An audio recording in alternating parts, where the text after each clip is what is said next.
Commençons par le commencement. La plupart des hommes confondent le désir ardent de connexion avec l'amour. Ils prennent cette douleur lancinante, ce besoin de validation, pour la force profonde du sentiment amoureux.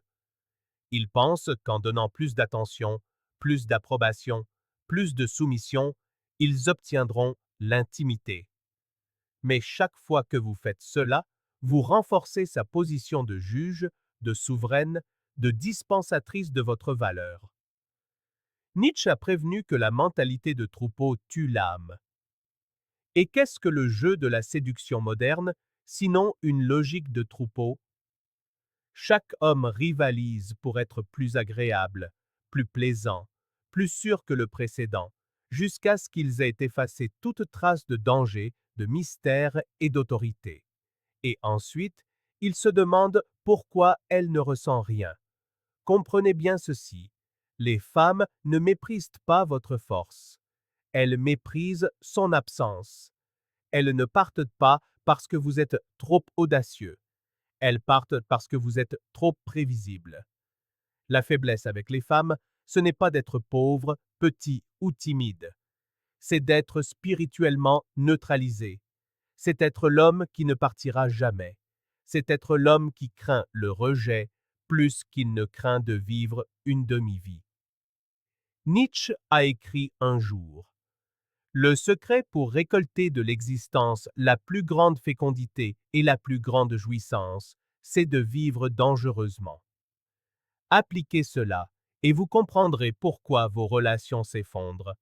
Vous avez vécu prudemment, attendant une permission que vous avez appelée amour. Mais regardez de plus près vos propres schémas. Quand elle se retire, paniquez-vous. Quand elle vous teste, vous effondrez-vous. Quand elle vous manque de respect, justifiez-vous son comportement au lieu de le corriger.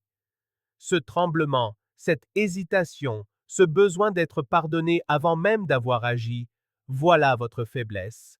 Et elle n'est pas inoffensive. Elle draine votre énergie. Elle déforme votre confiance.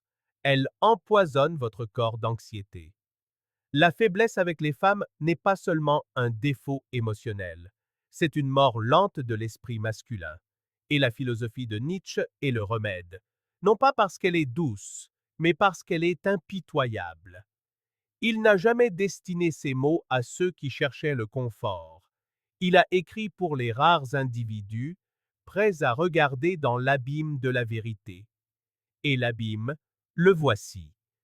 La plupart des femmes ne respectent même pas les hommes qu'elles fréquentent, parce que ces hommes ne se sont jamais respectés eux-mêmes. Ils ont plié aux premiers signes de résistance. Ils ont mendié de la compréhension. Ils ont renoncé à leur feu intérieur juste pour maintenir la paix. Et quel est le résultat? Le mépris. Un mépris silencieux qui grandit jusqu'à ce qu'elle ne puisse même plus vous regarder sans dégoût. Vous pensiez que la gentillesse achèterait la dévotion. Elle n'a acheté que l'ennui. Alors voici le premier coup de marteau. La faiblesse avec les femmes commence lorsque vous traitez son opinion comme supérieure à votre propre instinct, quand sa désapprobation vous paralyse, quand son humeur dicte votre journée, quand son silence ressemble à une condamnation au lieu d'une opportunité pour vous de rester ferme. Nietzsche a dit: tu as ton chemin, j'ai mon chemin. Quant au chemin correct, il n'existe pas.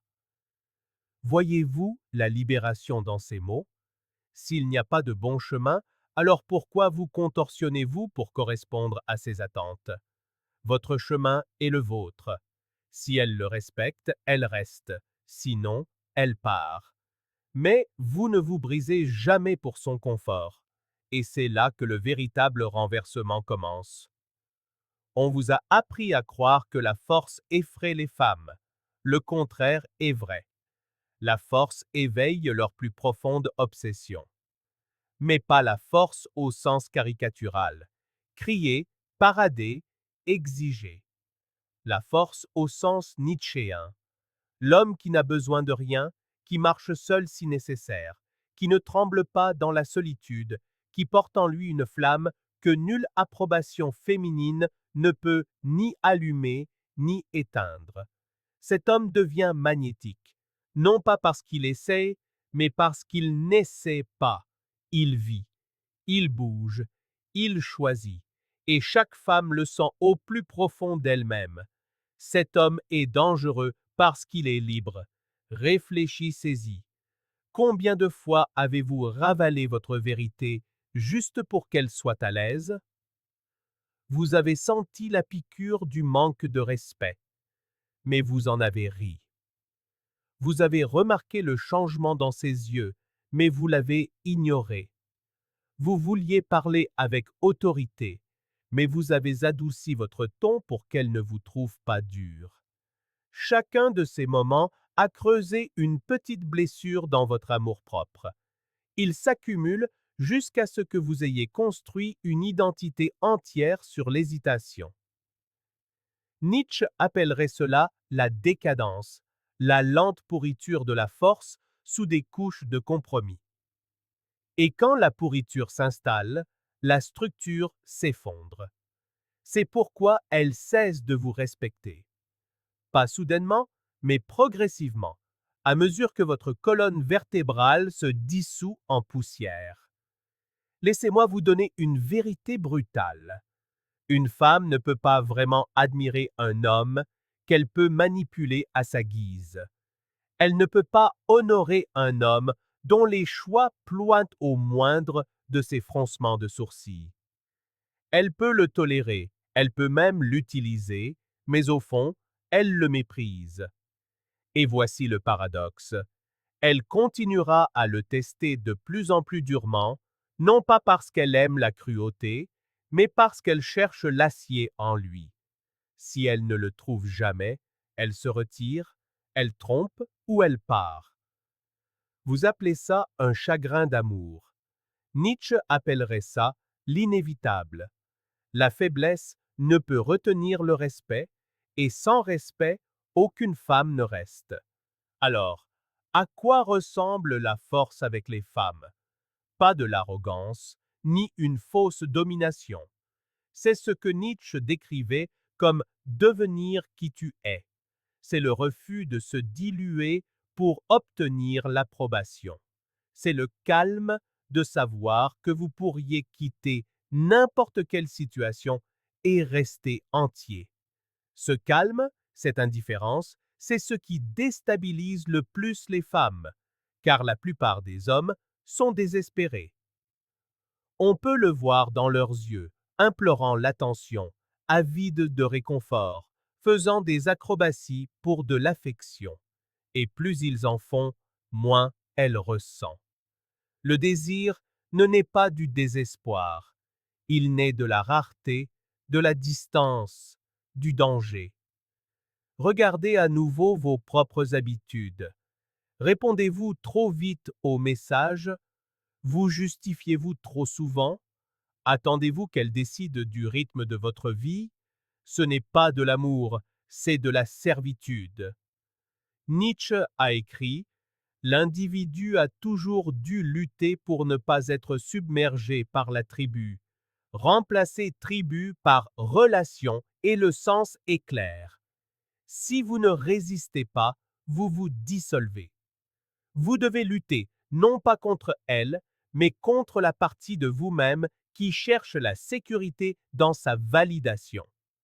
Cette lutte est le berceau de votre force. Et c'est là que les hommes commettent leur plus grave erreur. Ils confondent l'attention féminine avec le succès. Ils mesurent leur valeur au nombre de femmes qui leur sourient, les désirent, les valident.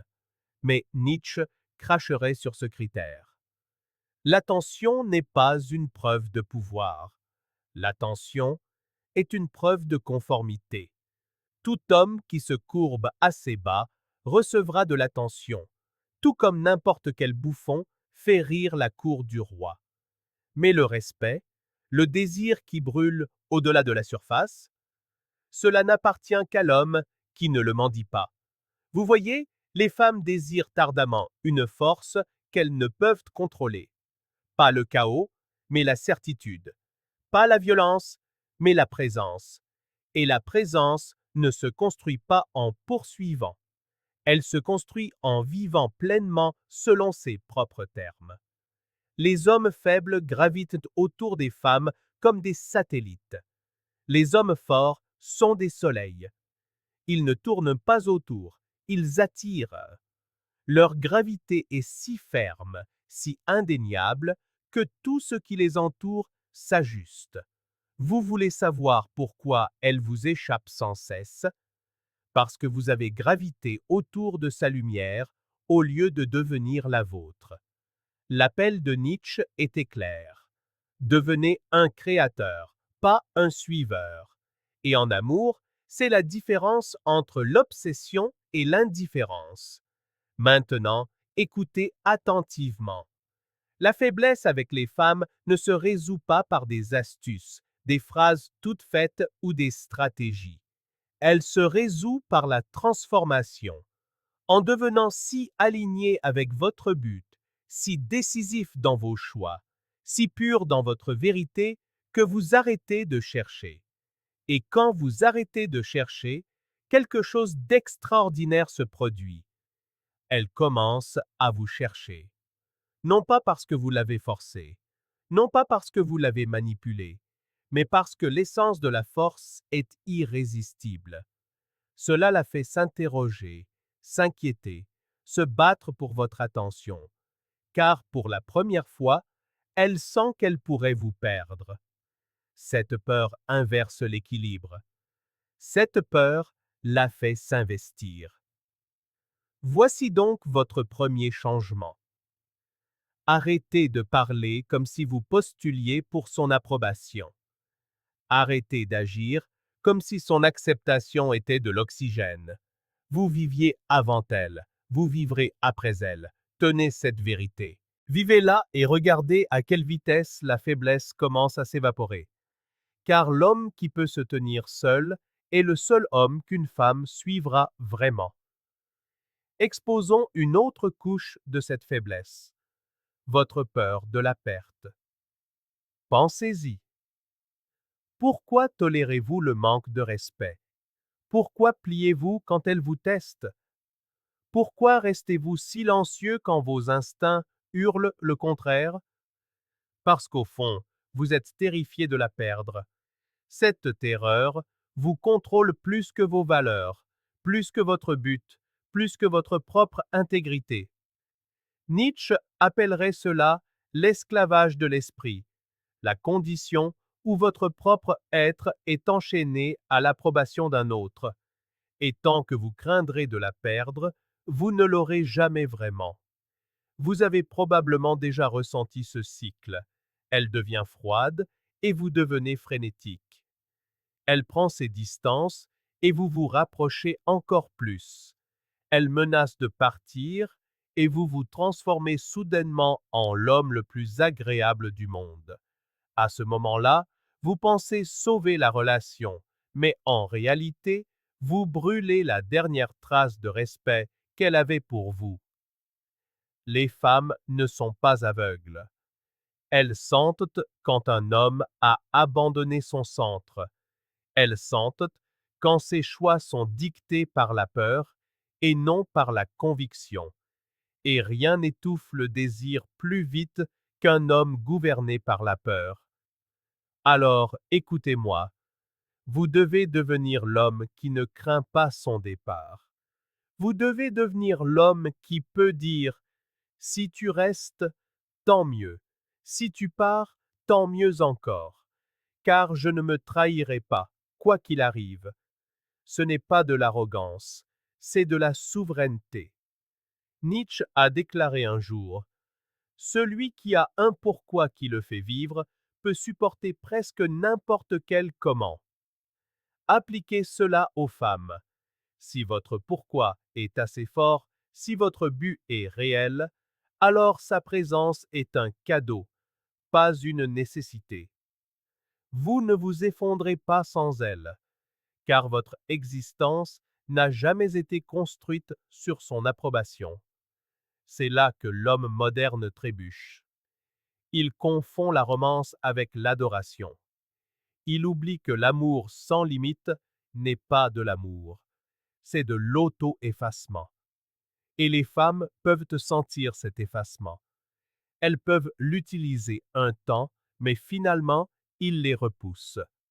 Car au fond d'elle, une femme ne veut pas porter le poids de votre manque de colonne vertébrale. Elle veut sentir votre solidité, votre présence inébranlable, le genre de poids qui calme ces tempêtes.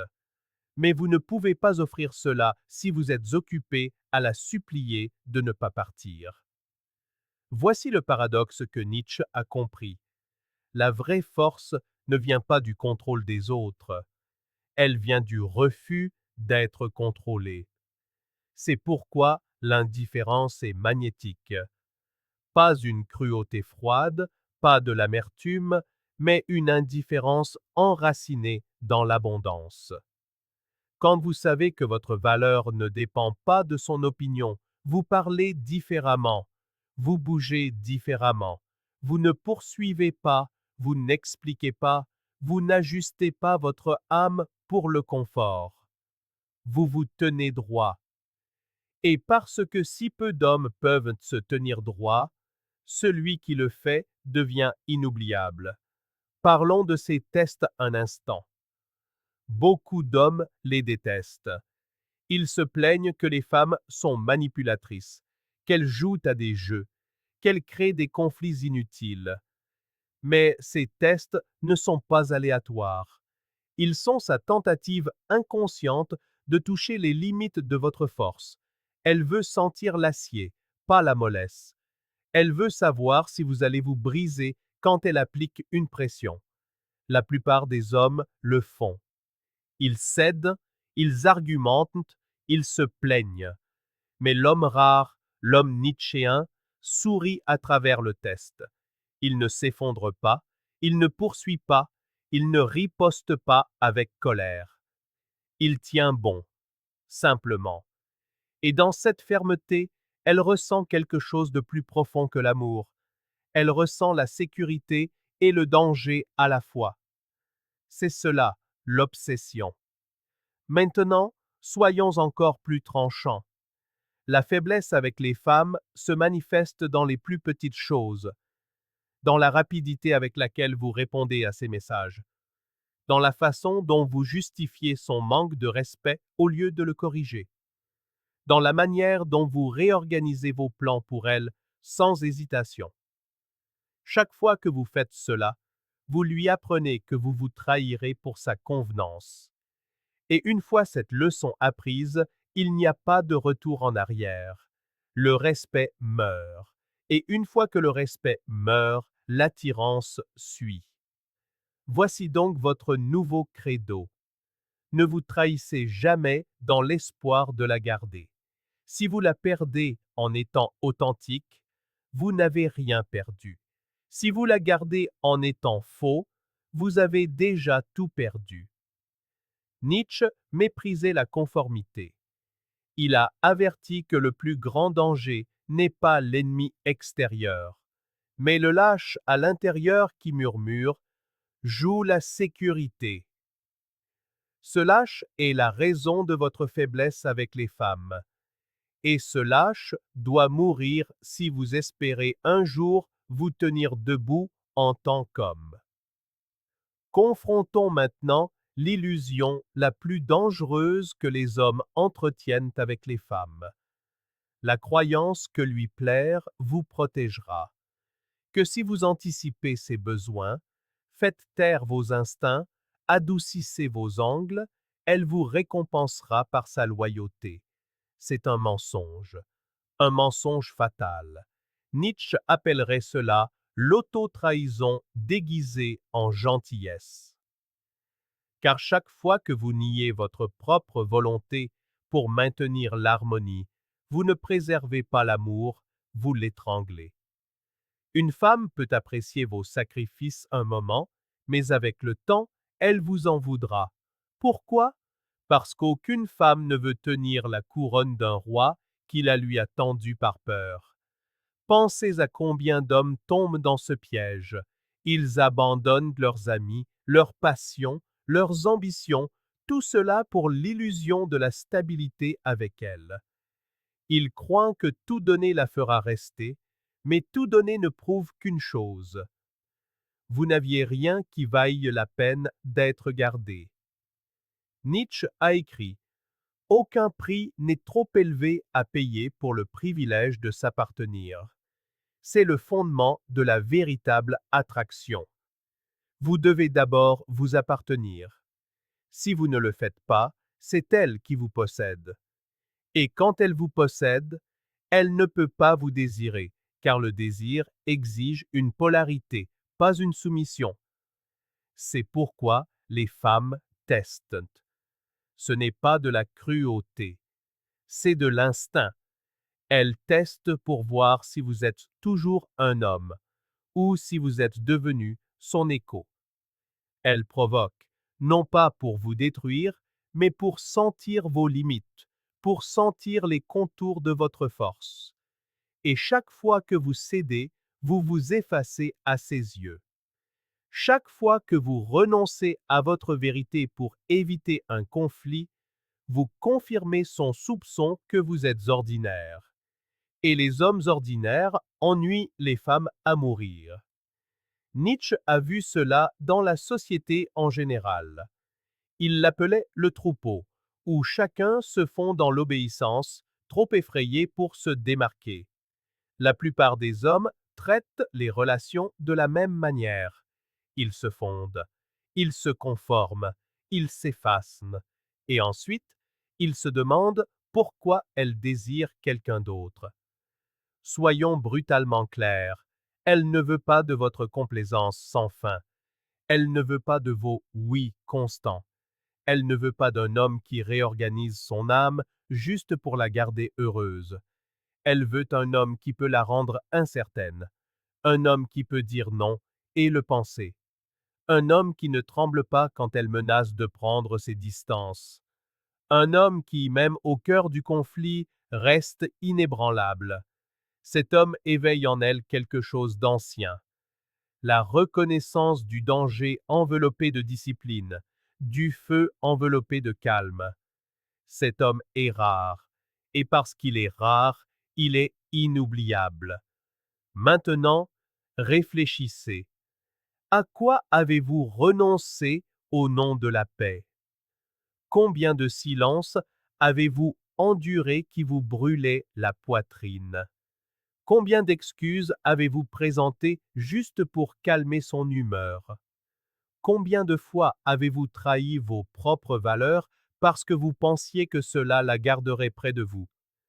Ces moments ne sont pas inoffensifs. Ils sont un poison lent. Ils corrodent votre confiance jusqu'à ce que vous ne puissiez même plus vous reconnaître dans le miroir. Nietzsche appelait cela le soi retourné contre lui-même. Vous êtes devenu votre propre saboteur, et les femmes le sentent instantanément. Et c'est là que réside le véritable paradoxe du pouvoir avec les femmes. Moins vous avez besoin d'elle, plus elle a besoin de vous. Plus vous insistez sur votre propre chemin, plus elle se sent attirée dans votre orbite. Plus vous êtes indifférent à ces tempêtes, plus elle s'investit pour les calmer. Les hommes faibles pensent que la dévotion se gagne par la soumission. Les hommes forts savent que la dévotion est donnée à ceux qui ne peuvent être ébranlés. Nietzsche appellerait cela la volonté de puissance, la force de devenir qui vous êtes sans excuse. Cette volonté est magnétique. C'est ce qui la rend curieuse, agitée, voire obsédée, parce qu'elle sent qu'elle ne peut pas vous dompter. Alors, gravez ceci dans vos os. Ne renoncez jamais à votre tranchant pour le confort. N'échangez jamais vos limites contre la paix. Ne laissez jamais votre peur de la perdre l'emporter sur votre peur de vous perdre vous-même. Car une fois que vous vous êtes perdu, elle vous a déjà quitté, qu'elle ait franchi la porte ou non. Les femmes peuvent sourire à votre soumission, mais elles ne respectent que votre force. Et si vous voulez un respect qui dure, vous devez être prêt à vous tenir seul. Nietzsche l'a dit clairement. L'homme qui ne peut se commander à lui-même sera toujours commandé. Et en amour, ce commandement, ce sont les chaînes invisibles que vous mettez autour de votre propre cou. Brisez-les ou restez faible. Il y a une autre racine de la faiblesse avec les femmes que vous devez affronter, l'addiction à la réassurance. Vous cherchez constamment des signaux qui prouvent que vous êtes aimé, désiré, admiré. Vous attendez ces messages, ces compliments, ces gestes. Et quand ils ne viennent pas, vous sombrez dans le doute. Ce cycle fait de vous un mendiant d'affection. Nietzsche verrait cela comme la plus basse forme de dépendance, la dépendance de l'esprit. Car un homme qui ne peut maintenir sa certitude sans applaudissement est déjà asservi. Posez-vous cette question. Pourquoi avez-vous besoin qu'elle vous dise que vous êtes assez? Pourquoi attendez-vous son approbation avant de faire confiance à votre propre valeur? Ce n'est pas de la romance, c'est de la lâcheté. Une femme ne tombe pas amoureuse de l'homme qui s'accroche à sa validation, elle tombe amoureuse de l'homme qui se valide lui-même si complètement que les louanges de l'autre sont un luxe, pas une nécessité. Et voici le paradoxe. Lorsque vous cesserez de demander sa réassurance, vous la recevrez au centuple. Non pas parce que vous l'avez mendiée, mais parce qu'elle sentira que vous pourriez prospérer sans elle. Cela la terrifie. Et dans cette terreur, l'obsession naît. Nietzsche a prévenu que le plus grand danger n'est pas la souffrance, mais le confort. Le confort rend les hommes mous, malléables, oubliables. Et nulle part cela n'est plus évident qu'en amour. Vous vous êtes habitué à sa présence, alors vous avez cessé de la défier. Vous avez cessé de vous affirmer. Vous avez cessé d'être imprévisible. Vous avez laissé la routine et la passivité remplacer le danger et le feu. Et maintenant, vous vous demandez pourquoi elle ne vous regarde plus avec faim. Le confort étouffe le désir. Il enterre la passion sous la routine. Si vous voulez son respect, vous ne devez jamais vous permettre de sombrer dans le confort. Cela ne signifie pas le chaos. Cela signifie la présence. Cela signifie se réveiller chaque jour comme si rien n'était garanti. Ni sa loyauté, ni son corps, ni son admiration. Nietzsche parlait de l'éternel retour, l'idée de vivre chaque jour comme si vous deviez le répéter pour toujours. Imaginez vivre vos relations de cette manière. Chaque action serait nette, intentionnelle, digne d'être répétée éternellement. Seriez-vous encore en train de mendier, de vous excuser, de vous rabaisser? Ou vous comporteriez-vous avec l'autorité d'un homme qui sait que chaque instant définit l'éternité? Cette seule mentalité vous sépare de 99% des hommes. Brisons une autre illusion. On vous a appris que les femmes veulent la sécurité. C'est une demi-vérité. Oui, elles veulent être à l'abri du chaos, mais elles ne veulent pas être à l'abri de la tension. Elles ne veulent pas d'un homme qui rend tout facile. Elles veulent le poids de votre présence, la tension de votre silence, la gravité de vos standards. La faiblesse consiste à supprimer toute tension juste pour la garder calme. La force consiste à maintenir cette tension et à l'amener à s'élever pour l'égaler. Nietzsche nommait cela la voie du surhomme, celui qui crée ses propres valeurs au lieu de s'y soumettre. En amour, cela signifie que c'est vous qui fixez les règles. Non par cruauté ou par égoïsme, mais avec la clarté d'une invitation à vous rejoindre, jamais à vous dominer. Et c'est là la leçon que la plupart des hommes n'apprennent jamais. Les femmes respectent l'homme qui les amène à s'adapter. Elles se désintéressent de celui qui s'adapte à elles. Repensez à votre propre histoire. Les moments où vous l'avez le plus fasciné n'étaient pas ceux où vous redoubliez d'efforts, mais ceux où vous étiez le plus inflexible. Quand vous choisissiez votre voie sans tenir compte de son avis, elle se rapprochait. Quand vos paroles étaient sans appel, elle s'adoucissait. Quand vous cessiez de la poursuivre, c'est elle qui redoublait d'ardeur. Pourquoi? Parce que le respect et le désir obéissent à la même loi. Ils appartiennent à l'homme qu'on ne peut ébranler. Alors, gravez ceci dans votre esprit. Si vous voulez son obsession, vous devez d'abord mériter la vôtre. Vous devez être obsédé par vos valeurs, par votre vision, par votre devenir. Si elle s'inscrit dans cette orbite, tant mieux. Si ce n'est pas le cas, c'est encore mieux. Car vous aurez prouvé que vous n'êtes pas assez faible pour vous contenter d'être la moitié d'un homme. Nietzsche a dit un jour « Deviens dur ». Il ne parlait pas de cruauté, il parlait d'être inébranlable, assez dur pour résister à ses humeurs, à ses tempêtes, à ses doutes, assez dur pour être l'acier dans un monde d'argile. C'est ce qui vous rend inoubliable.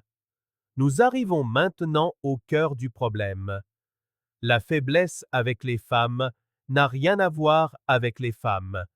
Elle vous concerne, vous. Elle naît de la fracture entre qui vous êtes et qui vous prétendez être. Chaque fois que vous dissimulez vos principes, que vous trahissez votre vérité, que vous vous agenouillez devant ses humeurs, vous élargissez cette fracture. Et les femmes sont des miroirs. Elles ressentent cette faille en vous, et une fois qu'elles l'ont sentie, elles ne peuvent plus l'ignorer. C'est pourquoi elles perdent leur respect. C'est pourquoi elles partent. Le problème n'a jamais été elles. Il a toujours été vous, et votre propre abandon. Nietzsche mettait en garde contre cette trahison de soi. Il méprisait l'homme qui renonçait à sa volonté pour se fondre dans le troupeau. Et en amour, l'homme-troupeau est partout. C'est celui qui répète des clichés, qui suit des scénarios édulcorés, qui laisse la peur du rejet lui ôter sa colonne vertébrale. Il pense jouer la sécurité. En vérité, il se meurt à petit feu. Mais l'homme qui choisit le danger, celui qui refuse de se diluer, lui seul impose le respect. Cet homme-là ne courtise pas les femmes, il n'attend même pas les femmes. Il bâtit, il crée, il avance, et les femmes sont attirées par son feu comme des papillons de nuit par la flamme. Alors demandez-vous, quelle version de vous-même avez-vous offerte? Le serviteur docile ou le créateur souverain? L'homme qui mendie la paix ou celui qui porte la tempête en lui? Si la réponse vous fait honte, c'est une bonne chose. Cette honte est votre appel à l'évolution. Nietzsche ne vous demanderait pas de vous sentir coupable. Il exigerait que vous vous éleviez, que vous vous sculptiez à nouveau, que vous embrassiez le danger d'être pleinement et sans concession vous-même. Car c'est seulement ainsi que la faiblesse s'efface. Passons à la pratique. Dès aujourd'hui, cessez de vous excuser d'exister.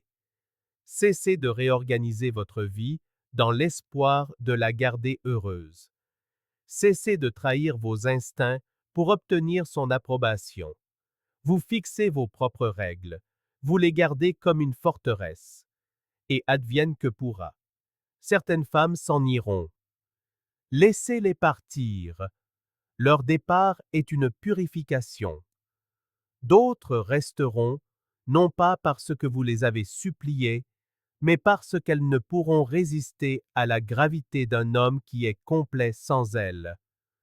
Voilà la force, voilà le magnétisme, voilà la volonté de puissance de Nietzsche incarnée en amour. Souvenez-vous de ceci, Les femmes vous testeront toujours, non par haine, mais par besoin de vous sentir.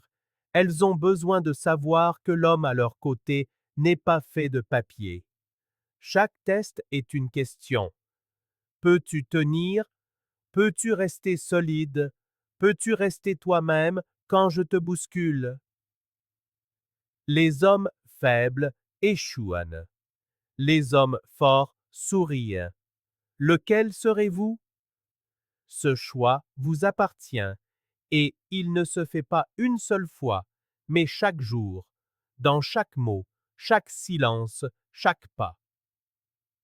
Et voici l'ultime vérité. Quand vous cessez d'avoir besoin des femmes, ce sont les femmes qui ont besoin de vous. Quand vous cessez de chercher leur approbation, c'est leur approbation qui vous poursuit. Quand vous cessez de vous trahir pour l'amour, vous goûtez enfin à un amour qui est réel. Nietzsche le savait, et maintenant vous le savez aussi. La faiblesse avec les femmes n'est pas une fatalité.